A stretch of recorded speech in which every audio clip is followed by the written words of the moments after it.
इस जन्माष्टमी पर कुछ नया क्या करें। सबको पता है कि भगवान का जन्म कराया जाता है, कौन सा फल चढ़ाया जाता है, कैसे व्रत किया जाता है, मंदिर में दर्शन किया जाता है, पूरे दिन व्रत रह करके रात को उपवास करते हैं। ये सबको पता है और जिनको नहीं पता है वो मोबाइल में देख करके सीख सकते हैं, जान सकते हैं। टाइमिंग सबको सब कुछ पता होता है, लेकिन जो व्रत नहीं कर पाते हैं, जिनको बीमारियां हैं या जिनसे व्रत रहा नहीं जाता या फिर किसी के घर में सहता नहीं है या किसी के घर में मनाया नहीं जाती, बहुत सारे रीज़न हैं व्रत ना रखने के। तो जब आप व्रत नहीं रख पा रहे हैं तो आप सुबह उठिए, जैसे नहाते हैं, अपने आप को फ्रेश करते हैं, संकल्प लीजिए और भगवान कृष्णा का कोई भी एक मंत्र लीजिए। कुछ नहीं आता तो कृष्णा जी का नाम जपिए, कृष्णा जी का भी नाम नहीं आता तो राधा राधा जपिए, कोई एक नाम लीजिए। आधे घंटे तक ईश्वर के नाम से आप बैठिए, अपने आप को ईश्वर से जोड़िए। जब हम मंत्र का जाप निरंतर करते हैं, लगातार कुछ सालों तक करते हैं, तो हम धीरे धीरे हमें ऐसा अंदर से महसूस होने लगता है कि हम ईश्वर से जुड़ रहे हैं और हमें उसका परिणाम भी दिखाई देता है कि हमने ईश्वर से जो मांगा है हमें मिला है।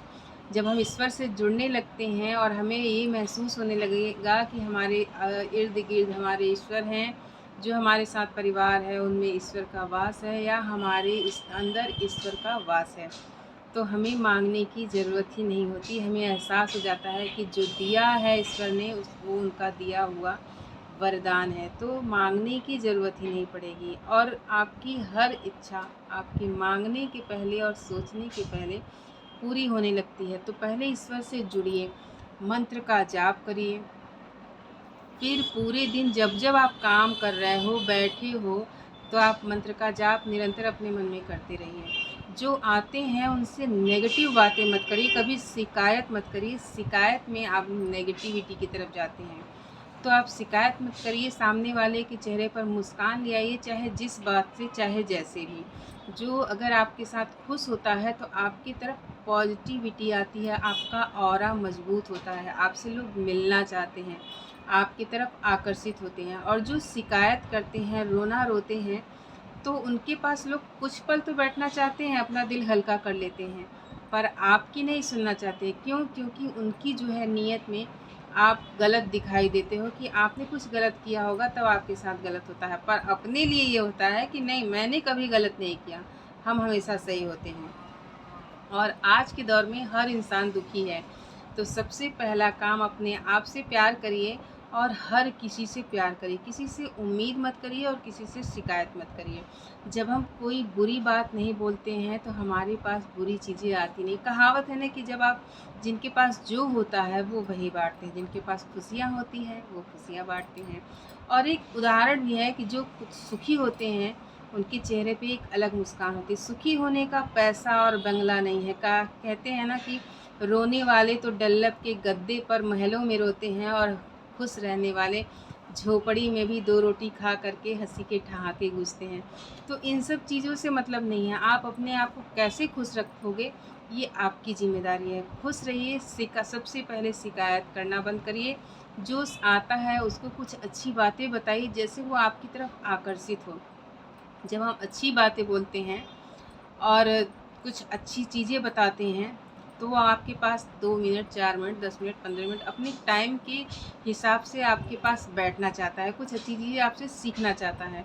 पर जो शिकायत करते हैं, तो जब आप उसका मूड रहेगा तब आपके पास बैठेगा, वरना वो धीरे से निकल लेगा कि अरे हटाओ, शिकायत ही करेंगी, मेरे पास टाइम नहीं है। पर अगर आप अच्छे हो, पॉजिटिव वे में हो, तो लोग आपके पास टाइम ना होते हुए भी 2 मिनट आकर के आपके पास खड़े ही होंगे, क्योंकि उनको पता है कि आप उनके चेहरे पर मुस्कुराहट लाओगे और आपसे लोग मिलने के लिए 2 मिनट टाइम निकालेंगे ही निकालेंगे। कभी कभी आपसे मिलने भी आएंगे। पर जो शिकायतें करते हैं उनसे लोग भागते हैं। और आज हर घर में हर इंसान दुखी ही है।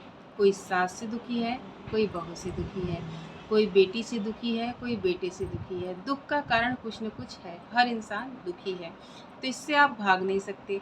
पर उस दुख में कुछ अच्छी बात बताइए, तो वो दुखी इंसान भी कुछ पल के लिए आपके साथ बैठेगा, तो वो हल्का फील करेगा, थोड़ा मुस्कुराएगा।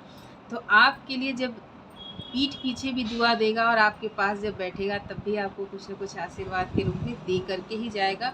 तो आपके पास पॉजिटिविटी ही आएगी। तो आप निरंतर जो है अपने आप को पॉजिटिव करिए और अपने आप से प्यार करिए और लोगों से प्यार करिए और लोगों से उम्मीद मत करिए कि वो मुझसे प्यार करेगा, क्योंकि दुनिया ऐसी है, कोई किसी से प्यार नहीं करता। ये सच्चाई है। कुछ लोगों को देर से समझ में आती है, किसी किसी को जल्दी समझ में आती है। कोई किसी से प्यार नहीं करता। लोग आपकी बातें आपके मुंह पर अच्छी बातें करके जाएंगे, जैसे ही आप जाते हो आपके पीठ पीछे आपकी बुराई की जाती है। तो ये नियति है, दुनिया का काम है एक दूसरे को नीचा दिखाना। इससे आपको कोई मतलब नहीं है।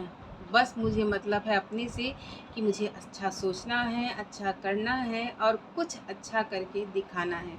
ये सोच करके चलिए। इसके आगे आपका साथ ईश्वर देते हैं। और नाम जप तो एकदम करना ही करना है, क्योंकि इसके बगैर आप आगे बढ़ नहीं सकते। एक ईश्वरीय शक्ति है जो हमें अच्छा सोचने पर, अच्छा करने पर मजबूर करती है और हमारे शरीर में झटके आते हैं। जैसे भी हम गलत काम करते हैं तो हमारे अंदर ये चीज़ फील होता है कि नहीं, ये गलत काम है। पर जब हम दूसरे को देखते हैं तो हमारे मन में ये आता है कि सभी करते हैं, सभी खुश हैं, तो मैं भी एक बार गलती कर लूँगा तो क्या जाएगा। ऐसे ही एक बार, 2 बार, 3 बार, फिर धीरे धीरे आपकी आदत पड़ जाएगी।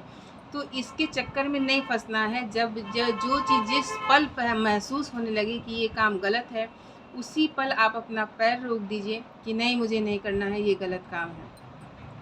आप कभी ज़िंदगी में गलत काम कर ही नहीं सकते।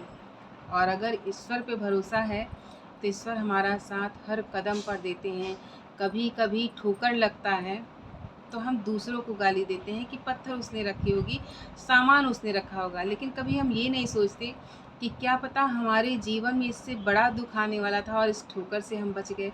ईश्वर ने हमें कुछ रास्ता दिखाया है, यहाँ ज़रूर कुछ होने वाला था और मेरी जो है जान बच गई।